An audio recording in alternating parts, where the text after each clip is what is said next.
Hi hello എല്ലാവർക്കും നമസ്കാരം. Serial മാനിയ variety സ്റ്റോറീസിന്റെ ഏറ്റവും പുതിയൊരു വീഡിയോയിലേക്ക് എല്ലാവർക്കും സ്വാഗതം കേട്ടോ. അപ്പം ഞാൻ എത്തിയിരിക്കുന്നത് കുടുംബവിളക്ക് സീരിയലിന്റെ ഇന്നത്തെ സൂപ്പർ ഹിറ്റ് കഥയൊക്കെ ആയിട്ടാണ്. നേരെ നമുക്ക് സുമിത്രയുടെ കഥയിലേക്ക് പോയാലോ? അങ്ങനെതാ നമ്മുടെ സുമിത്ര വളരെ വിഷമിച്ച് ദീപു എന്ന് പറയുന്ന കൊടും ചതിയന്റെ ഓരോ കാര്യങ്ങളും അവൻ എങ്ങനെയൊക്കെയാണ് തന്നെ പറഞ്ഞ് വിശ്വസിപ്പിച്ചത് എന്നുള്ള ഓരോ കാര്യങ്ങളും ആലോചിച്ച് ഇങ്ങനെ ഇരിക്കുമ്പോഴാണ് ചിത്രയുടെ കോള് വരുന്നത്. ചിത്ര വിളിച്ച പാടെ ചിത്രയാണെങ്കിലോ ഭയങ്കര കരച്ചിലാട്ടോ.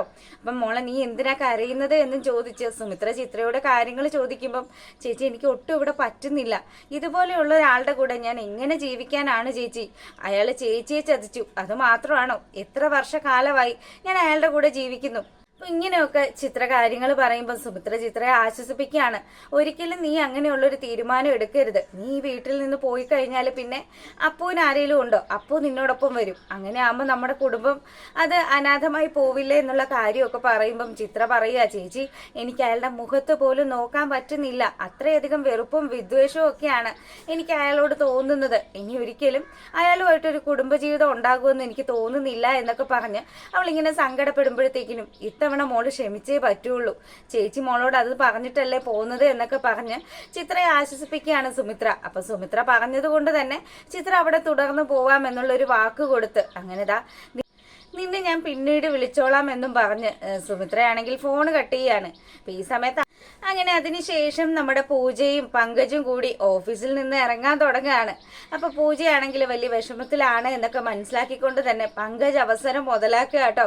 അപ്പൊ അവൻ പറയുന്നുണ്ട്, അതെ തന്നെ അമ്മ ഒന്ന് കാണണമെന്ന് പറഞ്ഞായിരുന്നു, താനൊന്ന് വരുമോ എന്ന് ചോദിക്കുമ്പം അതിനെന്താ പങ്കജ്, ഞാൻ വരാമല്ലോ, എനിക്കും ആന്റിയെ കാണാൻ ആഗ്രഹമുണ്ട് എന്നൊക്കെ പറഞ്ഞ് പൂജത നമ്മുടെ പങ്കജും ഒക്കെ ആയിട്ട് രഞ്ജിതയുടെ വീട്ടിലെത്തുകയാണ്. അപ്പം രഞ്ജിതയാണെങ്കിലോ, അല്ല പൂജ മോളെന്താ ഇങ്ങോട്ട് വന്നത്? അത് ആന്റി ഒന്ന് കാണണമെന്ന് തോന്നി. അതെ അല്ല പൂജ, ഞാൻ മരുന്ന് കഴിക്കുന്ന കാര്യമൊക്കെ പങ്കജ് മോളുടെ അടുത്ത് പറഞ്ഞു എന്ന് രഞ്ജിത ചോദിക്കുമ്പം അതൊക്കെ ഞാൻ അറിഞ്ഞു ആന്റി. എന്തിനാ ആന്റി ഇങ്ങനെ ടെൻഷൻ അടിക്കുന്നത്? എൻ്റെ അച്ഛൻ്റെ ഇഷ്ടത്തോടു കൂടി ആന്റിക്ക് എഴുതി തന്നതല്ലേ സ്വത്തുക്കള്, പിന്നെ എന്തിനാ ആന്റി അങ്ങനെ വിഷമിക്കുന്നതെന്ന് ചോദിച്ച് പൂജ ഓരോ കാര്യങ്ങൾ തിരക്കുമ്പം രഞ്ജിതയാണെങ്കിൽ തകർത്ത് അഭിനയിക്കുകയാണ്. രഞ്ജിത പറഞ്ഞു വെക്കുന്നത്, അതെ മോള് എന്നോടൊപ്പം നിന്നിരുന്നെങ്കിൽ മോളുടെ എല്ലാ കാര്യങ്ങളും ഈ ആന്റി നോക്കിയേനെ. പക്ഷെ ഇപ്പം ആന്റിക്ക് മനസ്സിലാകുന്നുണ്ട് മോൾ എത്രമാത്രം സ്ട്രഗിൾ ചെയ്തിട്ടാണ് സുമിത്രയ്ക്കൊപ്പം ജീവിക്കുന്നത് എന്നുള്ള കാര്യം. എന്തായാലും മോൾ അങ്ങനെയൊന്നും സഹിച്ച് ജീവിക്കേണ്ടുന്ന ആളൊന്നുമല്ല. മോളുടെ ചോരയാണ് ഞങ്ങളിവിടെ ഉണ്ടല്ലോ, മോൾക്ക് എപ്പോൾ വേണേലും ഇങ്ങോട്ടേക്ക് വരാം. മോളൊന്ന് ആലോചിച്ച് നോക്ക്, സിദ്ധാർത്ഥിന് സുഖമായോ എന്നൊക്കെ ചോദിക്കുമ്പോഴത്തേക്കിനും സിദ്ധുവെങ്കിൽ ബെറ്ററായി വരുന്നുണ്ട് ആന്റി. അപ്പം ആന്റി വിവരങ്ങളൊക്കെ എങ്ങനെ അറിഞ്ഞു? എല്ലാ കാര്യങ്ങളും ഞാൻ അറിയുന്നുണ്ട്. എത്രയൊക്കെ വന്നാലും എൻ്റെ ഏട്ടൻ്റെ ചോരയാണ് നീ അവിടെയല്ലേ താമസിക്കുന്നത്. അപ്പം നിന്നെ കുറിച്ചിട്ടുള്ള വിവരങ്ങളെല്ലാം ഞാൻ അന്വേഷിക്കേണ്ടതല്ലേ എന്നൊക്കെ പറഞ്ഞ് രഞ്ജിത ഭയങ്കര സ്നേഹമൊക്കെ പ്രകടിപ്പിക്കുമ്പോഴത്തേക്കിനും നമ്മുടെ രഞ്ജിതയുടെ ഈ മനം മയക്കുന്ന സ്നേഹപ്രകടനത്തിൽ പൂജ വീഴുക കേട്ടോ. ഇപ്പൊ പൂജ പറയുന്നുണ്ട്, ആന്റി സിദ്ധു അങ്കിളിന് വയ്യാകിയൊക്കെ മാറിക്കഴിഞ്ഞാൽ അങ്കിൾ അവിടുന്ന് പോവും. മോളെ നീ ഇപ്പോഴും ഒരു കാര്യം മനസ്സിലാക്കുന്നില്ല, നിന്റെ അമ്മ സുമിത്ര അവൾക്ക് ഇപ്പോഴും സിദ്ധുവിന്റെ കൂടെ ജീവിക്കാനാണ് ഇഷ്ടം. അങ്ങനെയല്ലെങ്കിലോ ഒരു കാരണം വെച്ചാലും സിദ്ധാർത്ഥുമായിട്ട് ബന്ധം പിരിഞ്ഞതല്ലേ, പിന്നെ എങ്ങനെയാണ് അവൾ തിരികെ സിദ്ധുവിനെ വീട്ടിൽ കയറ്റുന്നത്? അപ്പം നമ്മുടെ പൂജ പറയുന്നുണ്ട്, അത് അച്ഛമ്മയുടെ നിർബന്ധപ്രകാരമാണ്, അച്ഛമ്മ പറഞ്ഞതുകൊണ്ട് മാത്രമാണ് അമ്മ അങ്ങനെ ചെയ്തത്. ഒരിക്കലും അമ്മ അച്ഛൻ്റെ പിന്നാലെ പോവില്ല. എൻ്റെ അമ്മയ്ക്ക് ഇപ്പോഴും എൻ്റെ അച്ഛനെ തന്നെയാണ് ഇഷ്ടമെന്നുള്ള കാര്യമൊക്കെ ഇവളിങ്ങനെ പറയുമ്പോഴത്തേക്കിനും അത് മുഴുവനും അവളുടെ അടവാണ്. ഇപ്പൊ തന്നെ മോൾക്ക് മനസ്സിലായല്ലോ, ദീപു എന്ന് പറയുന്ന അവളുടെ പുന്നാര ആങ്ങള അവൻ ചതിയനാണ് എന്നുള്ള കാര്യം ഞാൻ ഇവിടെ ഇടയ്ക്കൊക്കെ പറയുമായിരുന്നു. പക്ഷെ സുമിത്ര ഈ സത്യങ്ങളെല്ലാം മനസ്സിലാക്കാൻ വൈകിപ്പോയി. എന്തായാലും സുമിത്ര കാര്യങ്ങളെല്ലാം തിരിച്ചറിഞ്ഞു വരുന്ന സ്ഥിതിക്ക് മോൾ ഒരു കാരണവശാലും ഇനി അവരോടൊപ്പം താമസിക്കുന്നത് ശരിയല്ല. അവരച്ഛനും അമ്മയും മക്കളും കൂടിയൊക്കെ ഒരുമിക്കുമ്പം മോൾ അവിടെ ഒരു അധികപ്പറ്റായി മാറും. അപ്പം മോൾക്ക് അവിടെ നിൽക്കാൻ പറ്റാത്ത സാഹചര്യം വരും. അതുകൊണ്ട് മോള് രഞ്ജിതാന്റിക്കൊപ്പം നിൽക്കുക. അപ്പൊ പൂജ ഇങ്ങനെ രഞ്ജിതാന്റിക്കൊപ്പം നിൽക്കുക എന്നുള്ള കാര്യമൊക്കെ പറയുമ്പം നമ്മുടെ പങ്കജും അതങ്ങ് കോറസ് പാടുന്ന പോലെ പാടുകയാണ്. പൂജ ശരിയാണ്, അമ്മ പറഞ്ഞത് ശരി തന്നെയാണ്, നീ ഞങ്ങളോടൊപ്പം നിൽക്ക്, നീ ഞങ്ങളുടെ കൂടെ അല്ലേ ജീവിക്കേണ്ടത്, അതുകൊണ്ട് ഞങ്ങൾക്ക് പ്രശ്നങ്ങളൊന്നും ഇല്ലല്ലോ എന്നുള്ള കാര്യമൊക്കെ പറയുമ്പം അത് ശരിയാവില്ല ആന്റി, എത്രയൊക്കെ വന്നാലും എൻ്റെ അമ്മ എന്നെ ഒരിക്കലും ഉപേക്ഷിക്കില്ല, എനിക്ക് എൻ്റെ അമ്മയോടൊപ്പം തന്നെയാണ് നിൽക്കേണ്ടത് എന്നും പറഞ്ഞ് പൂജ അവിടുന്ന് പോരുകയാണ്. ഈ സമയമാണെങ്കിലോ നമ്മുടെ സുമിത്രയാണെങ്കിൽ റൂമൊക്കെ ഇങ്ങനെ അടിച്ചു വാരുക കേട്ടോ. അപ്പം അടിച്ചു വാരി വൃത്തിയാക്കിയൊക്കെ വെക്കുമ്പം എന്തിനാ സുമിത്രേ, എന്ത് കാര്യം ചെയ്താലും അത് നീ തന്നെ ചെയ്യണമെന്നുള്ള ഒറ്റ നിർബന്ധമാണ് നിനക്ക്.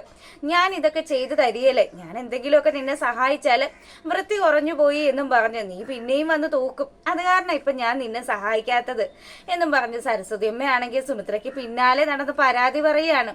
അപ്പം അല്ല, ഇതിപ്പോ എന്തിനാണ് ഇവിടെ ഇപ്പൊ കഴിഞ്ഞ ദിവസവും ക്ലീൻ ആക്കിയതാണല്ലോ, ഇപ്പൊ എന്താ പ്രശ്നമെന്ന് ചോദിക്കുമ്പം അതെ അമ്മ, എൻ്റെ മോനും അവന്റെ ഫാമിലിയും ഒക്കെ ഇങ്ങോട്ട് വരുന്നുണ്ട്. മോനും ഫാമിലിയോ? ആര്? അനിരുദ്ധിന്റെ കാര്യമാണോ നീ പറയുന്നതെന്ന് ചോദിക്കുമ്പം അതെ അമ്മേ, അനിരുദ്ധും അനന്യയും കുഞ്ഞും കൂടി ഇങ്ങോട്ട് താമസം മാറുകയാണ്. അപ്പം അതവര് നിന്നെ വിളിച്ചു പറഞ്ഞോ എന്ന് സരസ്വതി ചോദിക്കുമ്പം വിളിച്ചു പറയുന്നത് എന്തിനാ? എൻ്റെ മോൻ എന്നോടൊപ്പം അല്ലേ നിൽക്കേണ്ടത്.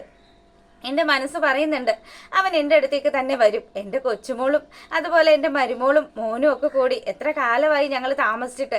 അപ്പം അതുകൊണ്ട് തന്നെ എനിക്ക് വലിയ സന്തോഷമൊക്കെയാണ്. അല്ല മോളെ, അത് ഇപ്പോൾ അവരിത് എവിടെ താമസിക്കും? നീ ഇപ്പോൾ സിദ്ധുവിൻ്റെ റൂമൊക്കെ അടിച്ചു വാരുമ്പം അല്ലമ്മേ, സിദ്ധാർത്ഥ് എന്തായാലും ഇവിടെ ഗസ്റ്റായിട്ട് വന്നതാണല്ലോ. പുള്ളിക്കാരൻ്റെ അസുഖമൊക്കെ മാറി ഏകദേശം കുഴപ്പമില്ലാണ്ട് വരികയാണ്.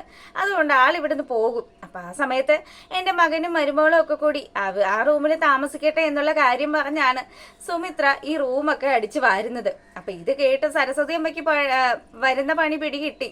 സരസ്വതിയമ്മ പറയാണ്, അപ്പം എൻ്റെ മകനെ ഈ വീട്ടിൽ നിന്നും വെളിയിലാക്കാനുള്ള തന്ത്രപരമായിട്ടുള്ള നിന്റെ നീക്കമാണല്ലേ ഇതെന്നും പറഞ്ഞ് സുമിത്രയോട് ദേഷ്യപ്പെടുമ്പോൾ സുമിത്ര പറയുന്നുണ്ട്, അമ്മ എന്തറിഞ്ഞിട്ടാ ഈ സംസാരിക്കുന്നത്? സിദ്ധാർത്ഥ് ഞങ്ങളോടൊപ്പം അല്ലല്ലോ താമസിക്കേണ്ടത്. എടി, സിദ്ധാർത്ഥ് നിന്റെ കൂടെ താമസിക്കേണ്ടെന്ന് നീ പറയുന്നു, പക്ഷെ അവൻ അവന്റെ മക്കൾ നിൽക്കുന്ന സ്ഥലത്ത് താമസിക്കണമെന്ന് തോന്നിയാൽ അത് നിനക്ക് തടയാൻ പറ്റുമോ എന്ന് ചോദിക്കുകയാണ്. അപ്പൊ ശീതളും അവിടെ നിൽക്കുന്നുണ്ട്. ശീതൾ ചോദിക്കുന്നുണ്ട്, അത് ശരിയാണല്ലോ അമ്മ, അങ്ങനെ എന്തെങ്കിലും ഒരു കാര്യം വന്നു കഴിഞ്ഞാൽ എന്ത് ചെയ്യും?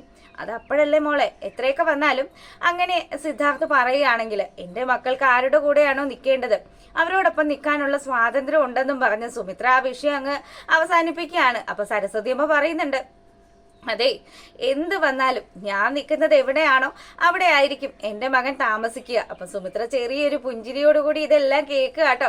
പുള്ളിക്കാരിയുടെ മനസ്സിൽ എന്തൊക്കെയോ പ്ലാനുകളൊക്കെ ഉണ്ട്. എന്തായാലും സരസ്വതി അമ്മ വിചാരിക്കുന്നത് പോലെ ഒരിക്കലും സിദ്ധാർത്ഥിനെ തന്റെ ജീവിതത്തിലേക്ക് സുമിത്ര കൂട്ടില്ല. അപ്പം അങ്ങനെയുള്ള ആ ഒരു സീൻ കഴിയുമ്പോഴാണെങ്കിലും നമ്മുടെ അനിരുദ്ധാണെങ്കിലും അവിടെ ഇരുന്ന് ഓരോ കാര്യങ്ങളൊക്കെ ഇങ്ങനെ ചെയ്യുകയാണ്. ചെയ്തുകൊണ്ടിരിക്കുമ്പോഴത്തേക്കിനും വിശ്വൻ അങ്ങ് വരിക കേട്ടോ. വിശ്വൻ വന്ന പാടെ തന്നെ, മോനെ, ഡാഡിക്ക് മോനോട് ഒരു കാര്യം സംസാരിക്കാനുണ്ട്. എന്തിനാ? എനിക്ക് നിങ്ങളോട് ആരോടും ഒന്നും സംസാരിക്കാനില്ല എന്ന് ഞാൻ നിങ്ങളോടെല്ലാം പറഞ്ഞതല്ലേ, പിന്നെ എന്താ പ്രശ്നമെന്ന് ചോദിച്ച് അനിരുദ്ധ ദേഷ്യപ്പെടുമ്പോഴത്തേക്കിനും, മോനെ, നീ ഇപ്പൊ സ്വരയും കൂട്ടി ഈ വീട്ടിൽ നിന്ന് ഇറങ്ങിപ്പോയി കഴിഞ്ഞാൽ അതങ്ങനെ അനിരുദ്ധിന്റെ അടുത്ത് വിശ്വൻ കാര്യങ്ങളെല്ലാം സംസാരിക്കുകയാണ്. പക്ഷെ വിശ്വൻ പറയുന്ന കാര്യങ്ങൾക്കെല്ലാം എതിരായിട്ട് തന്നെയാണ് നമ്മുടെ അനിരുദ്ധ സംസാരിക്കുന്നത്. ഒരു കാരണവശാലും അനന്യയെ തന്നോടൊപ്പം കൂട്ടില്ല എന്ന് തന്നെ അവൻ പറയുന്ന സമയത്താണെങ്കിലോ, മോനെ, ഇന്ന ഈ ഒരു രാത്രിയെങ്കിലും നീ ഇവിടെ നിൽക്കണം. സ്വരമോളെ പിരിയാനായിട്ട് അനന്യയ്ക്ക് ഒരിക്കലും കഴിയില്ല. അതുകൊണ്ട് എൻ്റെ മകള് സങ്കടപ്പെടുന്നത് കാണാനായിട്ട് എനിക്കും പറ്റില്ല. ഞാനും പ്രേമയും ചെയ്തു വെച്ചൊരു തെറ്റിന്റെ ഫലമാണ്, നിനക്കത് ക്ഷമിക്കാൻ പറ്റില്ലേ എന്നൊക്കെ ചോദിച്ചിട്ടും അനിരുദ്ധ അമ്പിനും വില്ലിനും അടുക്കുന്നില്ല. അപ്പം ഇനി ഇവനോട് സംസാരിച്ചിട്ട് കാര്യമൊന്നുമില്ല എന്ന് മനസ്സിലാക്കി പാവം നമ്മുടെ വിശ്വൻ അവിടെ നിന്ന് അങ്ങ് വിടുക കേട്ടോ. അപ്പൊ അനന്യ ഈ കാര്യങ്ങളൊക്കെ കേട്ട് അപ്പുറം മാറി നിൽക്കുന്നുണ്ട്. അവൾക്ക് ഒരുപാട് സങ്കടമൊക്കെ ആയി. അങ്ങനെ ആ ഒരു സീൻ കഴിയുമ്പോഴാണെങ്കിലോ നമ്മളെ കാണിക്കുന്നത് അപ്പുവിനെയാണ്. അപ്പൊ അപ്പു ആണെങ്കിൽ പൂജ വരുന്നത് വെയിറ്റ് ചെയ്ത് അങ്ങനെ ഇരിക്കുക. തന്റെ അച്ഛൻ ചെയ്ത കൊടും പാതകമൊക്കെ അപ്പു മനസ്സിലാക്കിയിട്ടുണ്ട് കേട്ടോ. അങ്ങനെ അവളെ വെയിറ്റ് ചെയ്ത് നിൽക്കുമ്പോഴത്തേക്കിനും പൂജ അവിടെ നിന്ന് നടന്നു വരികയാണ്. വരുന്ന പാടെ പൂജ അപ്പുവിനെ കാണുമ്പോഴത്തേക്കിനും ഒരു മൈൻഡും കൊടുക്കാതെ നടന്നു പോകുമ്പോൾ അപ്പു അവൾക്ക് പിന്നാലെ ചെന്നിട്ട് പറയുന്നുണ്ട്, പൂജ, നീ എന്താണ് എന്നെ കണ്ടിട്ട് മൈൻഡാതെ പോകുന്നത്? ഞാൻ നിന്നോട് സംസാരിക്കാൻ വേണ്ടിയല്ലേ ഇവിടെ നിന്നത്. എന്താ നിനക്ക് പറ്റിയത് എന്നൊക്കെ ചോദിക്കുമ്പം, അതെ അപ്പോട്ടാ, ഞാൻ വിചാരിച്ചിരുന്നത് നിങ്ങൾ എല്ലാവരും നല്ല ആൾക്കാരാണെന്നാണ്. പക്ഷേ നിങ്ങൾ സ്വന്തം താല്പര്യങ്ങൾ നോക്കി പ്രവർത്തിക്കുന്ന ആൾക്കാരാണ് എന്ന് മനസ്സിലാക്കാൻ ഇച്ചിരി വൈകിപ്പോയി. അതുകൊണ്ട് തന്നെ എനിക്ക് ഒന്നും പറയാനില്ല എന്നും പറഞ്ഞ് ദേഷ്യഭാവത്തിൽ അവൾ അവിടുന്ന് പോകുമ്പം, പൂജ, അപ്പച്ചി മരിച്ചുപോയി എന്ന സത്യം അത് ഞാനല്ല, എനിക്കറിയില്ല. അതിൽ എനിക്കും എൻ്റെ അമ്മയ്ക്കും ഒന്നും ഒരു പങ്കും ഇല്ല എന്നുള്ളത് ഇവൻ ഇങ്ങനെ വെളിപ്പെടുത്താൻ നോക്കുമ്പം, ഇനി നിങ്ങളെയും നിങ്ങളുടെ കുടുംബത്തെയും ഒന്നും ഞാൻ വിശ്വസിക്കില്ല എന്നും പറഞ്ഞ് പൂജ അവിടുന്ന് നടന്നകലുന്നത് കാണിച്ചുകൊണ്ടാണ് ഇന്നത്തെ എപ്പിസോഡ് വൈൻഡപ്പ് ആകുന്നത്. അപ്പം എപ്പോഴും പറയുന്നത് പോലെ തന്നെ ചാനൽ ആദ്യമായിട്ട് കാണുന്ന കൂട്ടുകാരാണെങ്കിൽ ഇഷ്ടപ്പെട്ടാൽ സബ്സ്ക്രൈബ് ചെയ്യാൻ മറക്കരുത് കേട്ടോ. എല്ലാവർക്കും നല്ലൊരു ദിവസമൊക്കെ ആശംസിച്ചുകൊണ്ട് നമ്മൾ വീഡിയോ വൈൻഡപ്പ് ചെയ്യാണ്. താങ്ക്